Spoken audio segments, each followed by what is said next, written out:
How does consciousness relate to emotions and thoughts? Emotions and thoughts are colors in consciousness.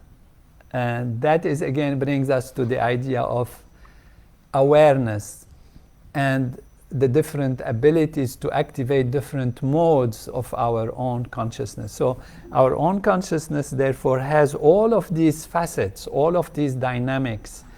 It has the ability to be happy, to be angry. It has the ability to be depressed. It has the ability to be joyful, to feel flourishing, to be creative. And ultimately, when we transcend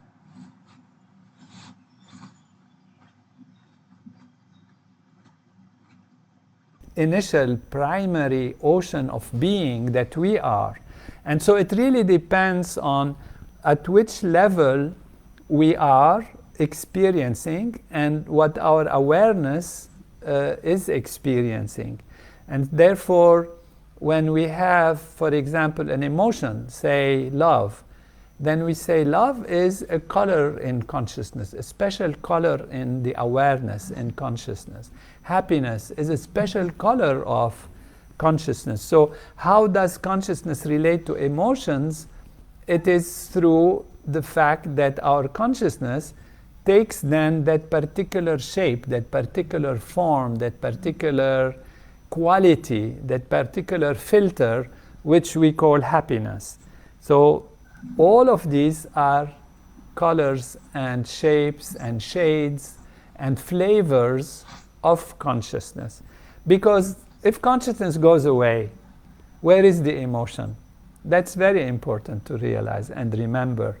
When consciousness goes away, there is no sense of anything, no sense of pain, no sense of fear, no sense of happiness, no sense of joy, no sense of hope or future or past or present, sense of well-being, nothing. If consciousness goes away, emotions don't exist. So all that we live, all that we experience is in consciousness. That's why consciousness is primary, and that's why it's important to be able to awaken within our consciousness those values that actually allow us to grow and feel better and be happy, and actually let the other values settle down and kind of go away. Those that are not feeling good, that are not supporting us in our well-being and our flourishing. And it's the same with thoughts. Thoughts come as a color in consciousness, as an experience within consciousness.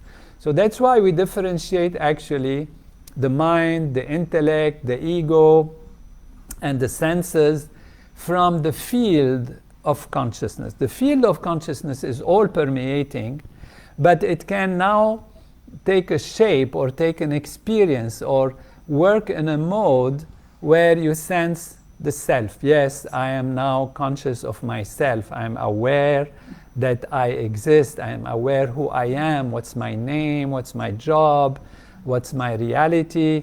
And though my awareness then of this small self is a flavor within consciousness, is my consciousness and my awareness going to that flavor. Now if I say I'm analyzing a mathematical problem, or I'm thinking what should I do in the future, how do I solve this problem or this relationship, what do I do, and you start analyzing that. All of this is a way and a mode of functioning of consciousness in which I'm conscious of things that I'm seeing, of things that I'm considering, and I'm comparing them and seeing what is better and what is not. And that is what we call intellect. So the intellect is a mode of functioning of consciousness. Or I can sit and have thoughts and experience this thought and that thought going away and coming back without necessarily analyzing it. Just I'm getting all these mind things that we call thoughts. And then when we have this kind of thinking right and left and thoughts come without necessarily analyzing or dissecting or comparing, we call this the mind. So all of these, mind, intellect, ego, sense of self, all are just modes of consciousness.